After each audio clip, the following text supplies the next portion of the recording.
Então vamos lá chamar o Francisco Monteiro hoje, o nosso convidado especial, cá está ele. Boa noite, Francisco, tudo bem? Olá, boa noite a todos. Agora sim, Obrigado. agora sim. Boa. Conseguem-me ouvir, certo? Consigo, já estamos a ouvir. Portanto, Obrigado como eu pelo disse há convite, bocado, antes de mais. nada. Como eu disse há bocado, só para fazer uma pequena introdução, Francisco é economista e é fundador da newsletter, ou criador da newsletter Less Money, More Wealth. É Wealth, não é? Não me enganei. Está certo assim. Sim. Ok. Podiam ter enganado. Não. E hoje está aqui connosco, depois de algum tempo, já éramos expectativos do Francisco há mais tempo no podcast, mas infelizmente tem sido umas vezes do nosso lado, outras vezes do lado dele tem havido impossibilidade de comparecer, mas hoje finalmente temos aqui o Francisco. Francisco, conta-nos um bocadinho sobre ti antes de começarmos a falar um bocadinho mais sobre a economia que nos trouxe aqui hoje. Ok. Bem, mais uma vez, obrigado pelo convite. É um prazer estar aqui convosco para falar aqui sobre Bitcoin. Pronto, dando aqui um overview muito rápido aqui do meu percurso. Pronto, sou licenciado em Economia. Finalizei aqui o meu curso em 2017, ou seja, sensivelmente 5 anos atrás. Pronto, comecei a trabalhar na área da consultoria. Percebi basicamente que não era aqui a minha praia, que aquilo que gostava eram questões relacionadas aqui mais com mercados e investimentos. Procurei uma oportunidade de emprego na altura, ou seja, demiti-me dessa primeira experiência, comecei a trabalhar na área e a partir daí fui, digamos, alimentando aqui o meu conhecimento e depois acabei por ter outras experiências, nomeadamente numa corretora ligada aqui a mercado cambial, chamados também CFDs, o Forex, não sei se já ouviram falar. Devem ter ouvido falar. Isso esteve um bocadinho também, digamos, na moda e algo. E depois acabei por ingressar aqui no BIG, no Banco de Investimento Global, na sala de corretagem, onde estive até basicamente fevereiro aqui de 2022. Como é que a Bitcoin apareceu na minha vida? O primeiro contacto que tive foi quando trabalhava nessa corretora de CFDs, que na altura convidámos o António Pacheco para dar uma espécie de uma palestra, e isto creio que foi em 2017, na altura daquele bull run que trouxe, digamos assim. Acho que foi a primeira vez, eu não estava dentro do meio nos anos anteriores, nunca tinha ouvido falar, mas creio que foi a primeira vez que trouxe de facto aqui um interesse, digamos, generalizado das pessoas em saber e em perceber o que é que isto era. Então convidámo-lo na altura. Ele veio e fez uma palestra e lembro-me que ele tentou-nos explicar logo a ideia do que era, ser sobretudo, digamos, um novo sistema financeiro que estava a ser criado e que a ideia principal seria retirar este poder dos bancos e também dos governos, mas visto que eu estava completamente infiltrado por teoria keynesiana, aquilo na altura não me fez sentido nenhum. e como acontece com todas as pessoas, o primeiro contacto é sempre de repúdio, não é? Aquilo, para que é que uma pessoa quer isto? Isto serve para quê? Quer dizer, já tenho uma conta bancária, já faço as minhas coisas, qual é que problema é que isto resolve? Ou seja, acho que toda a gente acaba por ter esse primeiro contacto dessa mesma forma. Depois eu lembro na altura, comprei o livro dele, li, mas nada, não me chamou, e basicamente foi só depois, 3 anos depois, quando já estava então aqui no BIC, uma das pessoas com quem trabalho na sala de corretagem na altura, e creio que ainda agora, aliás, creio que atualmente ainda vê os podcasts do tipo do Real Vision, agora estou-me a esquecer do nome dele. O Ron Paul. É o RuPaul, exato. Que ele, inicialmente até ele entrou um bocadinho mais pelo rabbit hole da Bitcoin e depois começou a entrar mais noutras. Depois passou a ser um shitcoiner. É? Passou a ser um shitcoiner. Mas foi na altura que ele começou a ter contato com esta realidade e ele na altura dizia-nos: malta, vocês têm de olhar para isto é espetacular, isto vai revolucionar o mundo.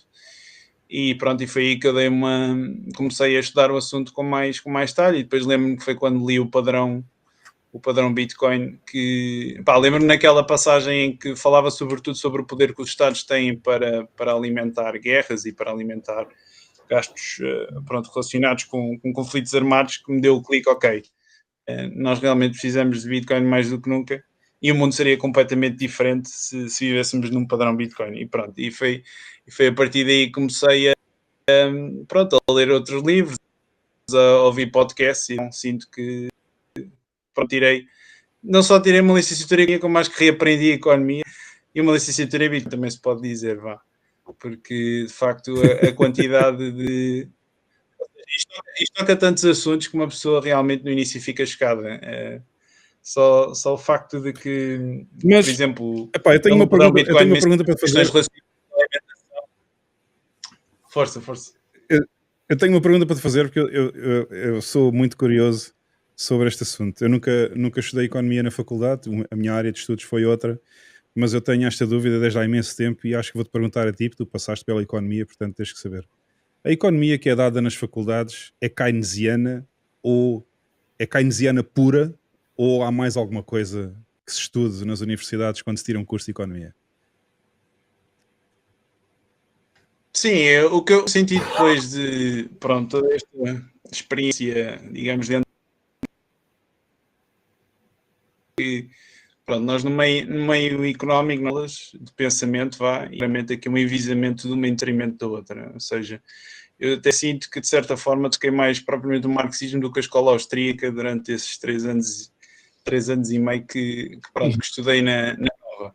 E isto realmente faz uma pessoa se interrogar. Porque é que isto tem de ser assim? Parece naturalmente que estão com medo que haja aqui um confronto natural de ideias, não é? Que se devia promover num regime dito democrático, não é?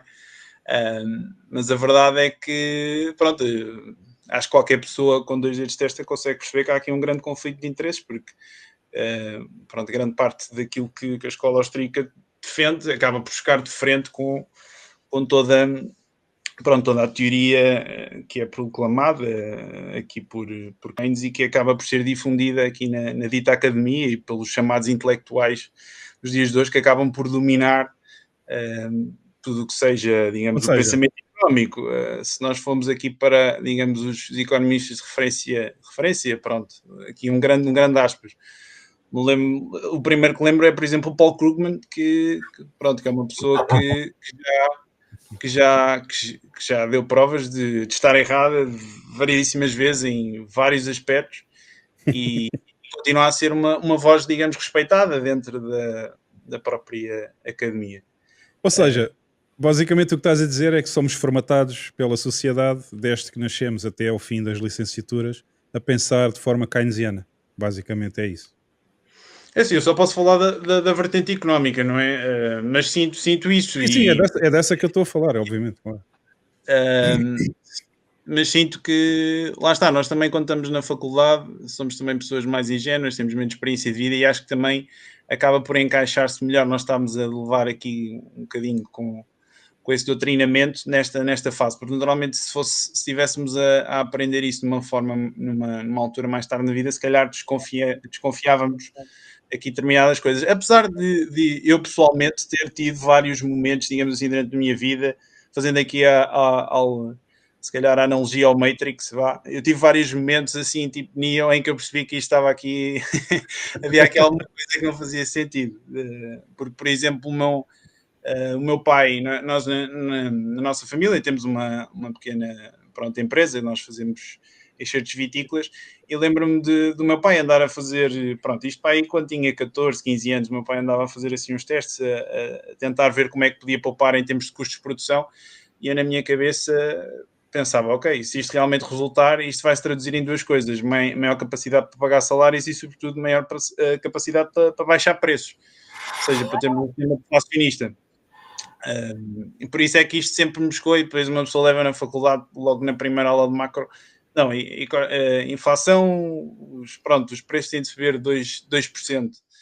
E uma pessoa pergunta-se, mas porquê é que isto tem de ser assim? E aquilo nem há asa de debate, aquilo é disposto assim, como sendo uma verdade inquestionável, tipo 1 mais 1 igual a 2.